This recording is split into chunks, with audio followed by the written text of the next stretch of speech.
Hello जी। तो आज हम लोग पढ़ेंगे यूनिट के बारे में। ये लेक्चर नंबर 3 है फर्स्ट चैप्टर का। तो यूनिट कितना टाइप का होता है? 2 टाइप का, फंडामेंटल यूनिट और एक होता है डेराइव्ड यूनिट। तो फंडामेंटल यूनिट जो होता है वो किसी पे डिपेंड नहीं करता है, मतलब ये इंडिपेंडेंट होता है, इंडिपेंडेंट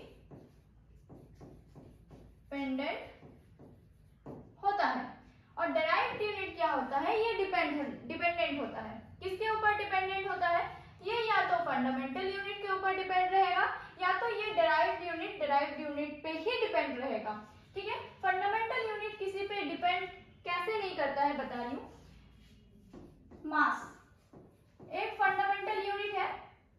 तो मास, अगर इस पेन का अगर हम लोग मास देखें तो अगर सपोज ये हाफ केजी का है, कितना केजी का है? Half KG. ठीक है। ये हाफ केजी का मास का एक पेन है। इसको हम लोग अभी डिटरमाइन किए और आफ्टर 1 ईयर इसको फिर से डिटरमाइन कर रहे हैं कि इसका मास क्या होगा। तो क्या मास चेंज होगा या हाफ केजी ही रहेगा? ऑब्वियसली हाफ केजी ही रहेगा। इसका लेंथ में कोई चेंज आएगा? अगर हम लोग इसको सही सलामत रखें तो इसका लेंथ में भी कोई चेंज नहीं आएगा। तो ये हुआ मास जो टाइम पे भी डिपेंड नहीं किया और लेंथ पे भी डिपेंड नहीं किया। टाइम मतलब हो गया 1 ईयर पे वो डिपेंड नहीं किया और लेंथ इसका ना छोटा हुआ ना बड़ा हुआ, जो था एज वेल एज सेम था। ठीक है। तो ये हो गया, ये इंडिपेंडेंट कैसे हुआ। इसके बाद 7 फंडामेंटल यूनिट्स होता है। कितना होता है? 7 फंडामेंटल यूनिट। पहला क्या है? मास। मास को हम लोग कैपिटल एम से रिप्रेजेंट करते हैं और इसका ऐसा यूनिट केजी होता है। ठीक है। इसके बाद लेंथ को हम लोग स्मॉल एम से डिनोट करते हैं और इसका ऐसा यूनिट जो होता है वो मीटर हो जाता है। ठीक है। इसके बाद टाइम को हम लोग स्मॉल टी से रिप्रेजेंट करते हैं और इसका ऐसा यूनिट हो जाता है सेकेंड। इसके टेम्परेचर को हम लोग कैपिटल टी से रिप्रेजेंट करते हैं और इसका ऐसा यूनिट हो जाता है केल्विन। ठीक है। इसके बाद अमाउंट ऑफ सब्सटेंस,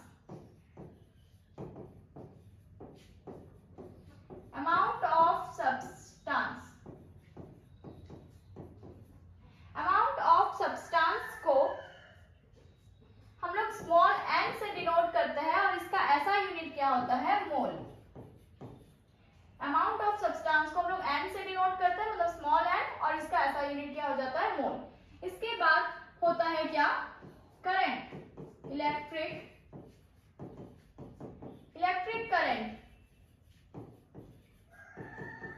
इसका सिंबल हो जाता है आई, कैपिटल आई, और इसका जो ऐसा यूनिट होता है वो एम्पियर। इसके बाद हम लोग पढ़ेंगे लुमिनियस इंटेंसिटी।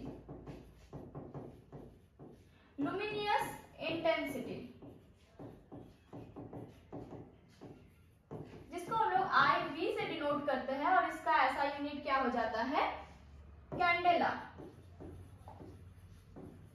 ठीक है। ये 7 फंडामेंटल यूनिट्स होते हैं हमारे पास जो किसी पे भी डिपेंड नहीं करते हैं। इसके अलावा हम लोग कुछ प्रीफिक्स के बारे में पढ़ते हैं जो एसआई सिस्टम में यूज होता है।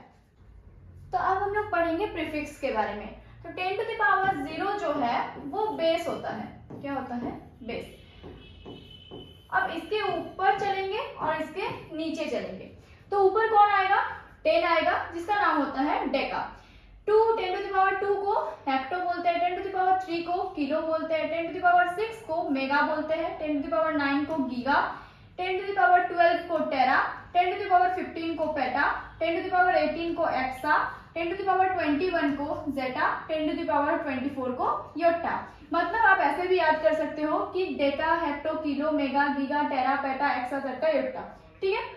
अब आते हैं हम लोग का स्मॉलर यूनिट्स में। मतलब 10 टू द पावर -1 को डेसी बोलते हैं, 10 टू द पावर -2 को सेंटी बोलते हैं, 10 टू द पावर -3 को मिली बोलते हैं, 10 टू द पावर -6 को माइक्रो, 10 टू द पावर -9 को नैनो, 10 टू द पावर -12 को पिको, 10 टू द पावर -15 को फेम्टो और 10 टू द पावर -18 को येट्टो, 10 टू द पावर -21 को जेप्टो और 10 टू द पावर -24 को येट्टो। आप इसको एक बार में भी याद कर सकते हो, मतलब deci, centi, milli, micro, nano, pico, femto, atto, zepto और येट्टो। ठीक है। तो अब हम लोग पढ़ेंगे मास के बारे में। क्या होता है मास? मास मतलब होता है अमाउंट ऑफ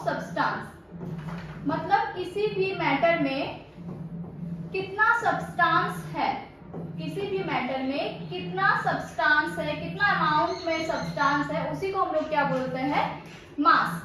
मास जो होता है वो कांस्टेंट होता है इन एवरी प्लेस। मतलब अगर इस पेन का, अगर सपोज इस पेन का मास अब 1/2 kg है, तो हम लोग इस पेन को कहीं पे भी मेजर करें इसका मास, तो वो 1/2 kg ही होगा, ठीक है।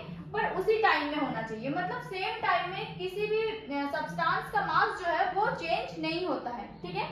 तो ये होता है मास। मास का ऐसा यूनिट तो हम लोग पहले ही पढ़े, क्या होता है, केजी, मतलब किलोग्राम। मास का ऐसा यूनिट होता है किलोग्राम। इसका सीजीएस यूनिट होता है सिर्फ ग्राम। ये होता है इसका ऐसा यूनिट, ये होता है इसका सीजीएस यूनिट, ठीक है।